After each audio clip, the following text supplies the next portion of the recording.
Alright, so what do I do here?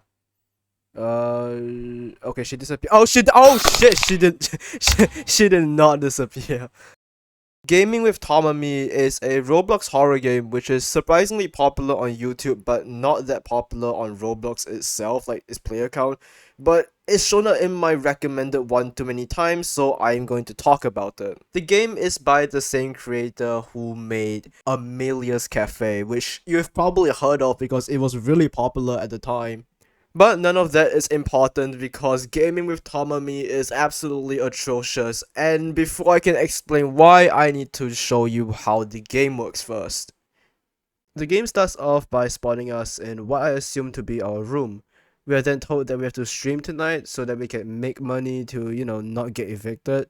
Just get a real job at that point. Regardless, we immediately go up to boot up our computer and prepare to start streaming. To prove that we are a dedicated streamer, our computer consists of nothing but a folder, a browser, and something to stream on. We then post an announcement about the stream before immediately going live. We then have viewers flooding in to watch us, which will never ever happen to me unless you subscribe right now. Subscribe, haha, okay. After streaming for some time, we get a $1 million donation from an anonymous user, and they tell us to play anime.exe. That's definitely something normal that happens to streamers all the time. I mean, just look at our character's reaction. We just got donated $1 million, and instead of jumping around and celebrating or something, we're just like, oh look, they recommended a cool game to play. Ha ha ha. Anyways, we go and search for the game online and find a download link, along with a lot of articles telling us that it's probably a virus and will probably kill you as well. But who cares? We went to download it anyways. Now, it might be kind of hard to see what I'm doing here, but basically, in order to get the good ending, while you're downloading the game, you have to get out of your seat and look at your keyboard, and once the letter lights up, you have to click it.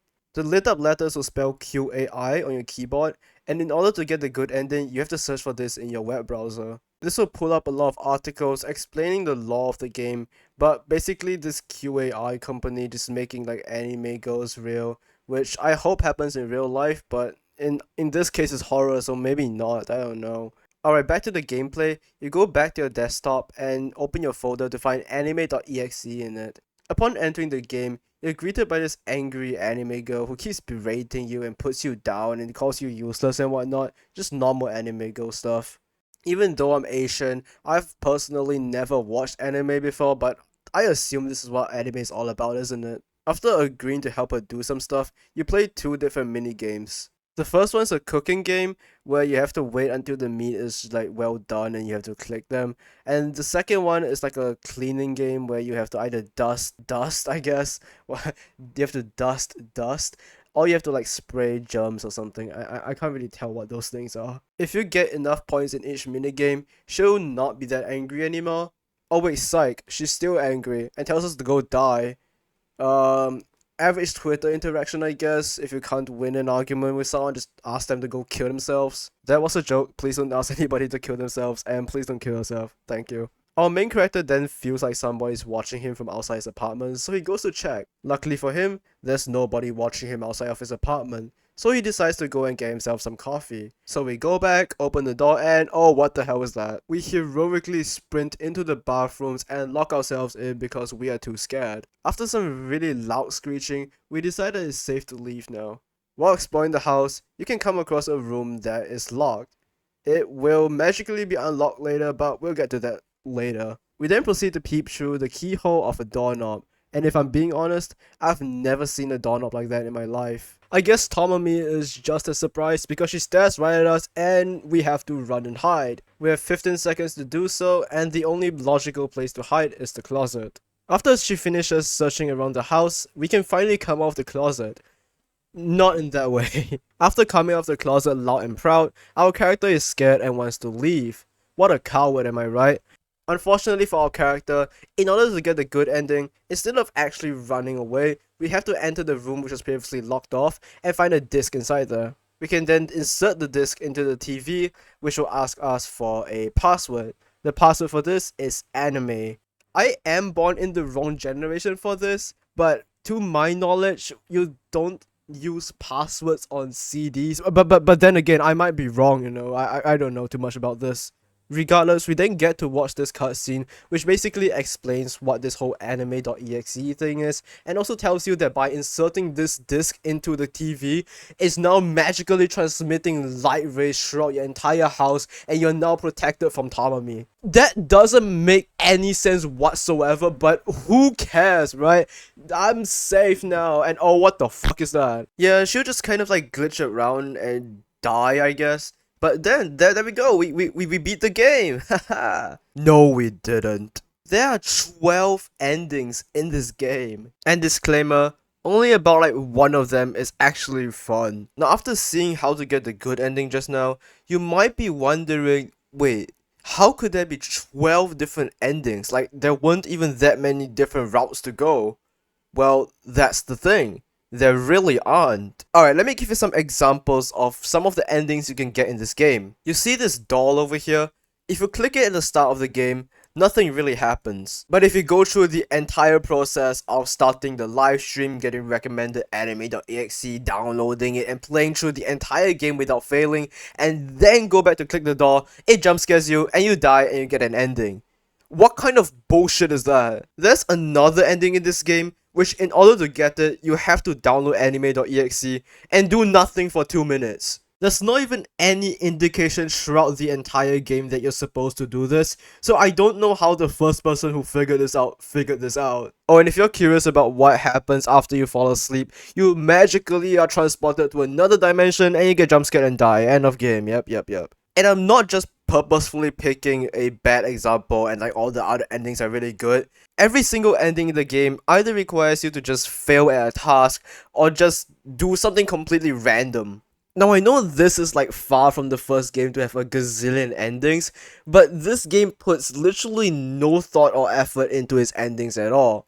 Just because you can die somewhere doesn't necessarily make it an ending. If that was the case, let's say I was playing an obby game and I died on the first jump, that should be an ending. If I died on the second jump, that should be an ending as well. But nuh-uh, that's definitely not an ending, is it? If you're going to have a game with so many endings, at the very least, you have to make them either meaningful or memorable in some way. I genuinely can't remember half of the endings unless I go on YouTube and search up gaming with TOMOMI Roblox all endings and then, you know, find the video I need. Another problem with this game when it comes to handling so many endings is the fact that it takes way too long to reset the game to, you know, get the endings. For all of the endings except for like maybe 2 or 3 of them, you have to beat the entirety of anime.exe before you can get them. Alright, let's do some quick math right now. It takes roughly 5 minutes to complete all of anime.exe, and there are 12 endings in the game.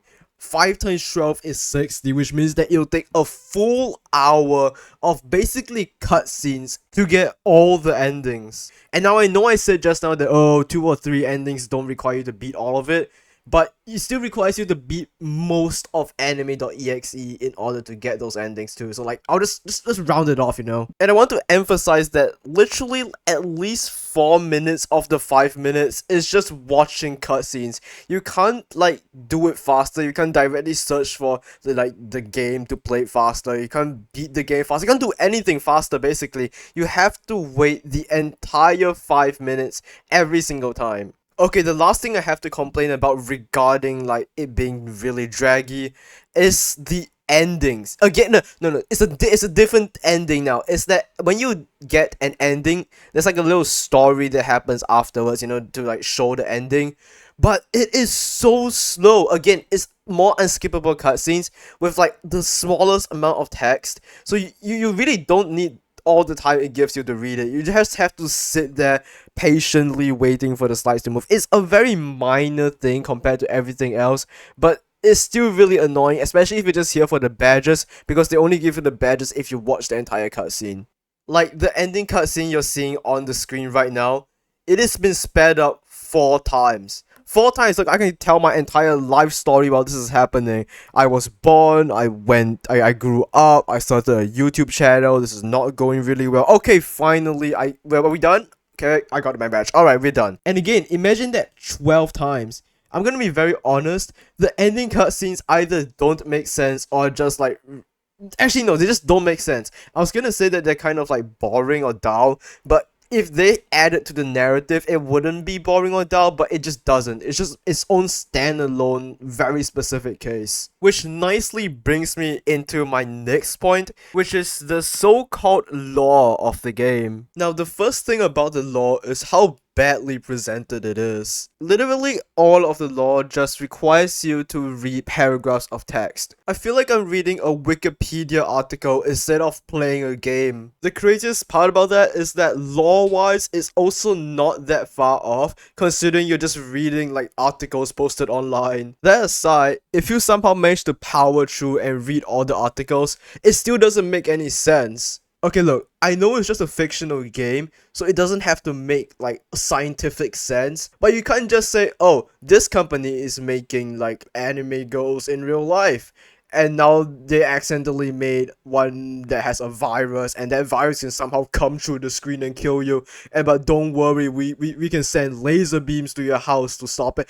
Like, come on, at least try to make it make sense. Also, slight, like, side note here, but what I realized doesn't make any sense is that we are playing as the person behind TOMOMI, like the real person that's pretending to be TOMOMI.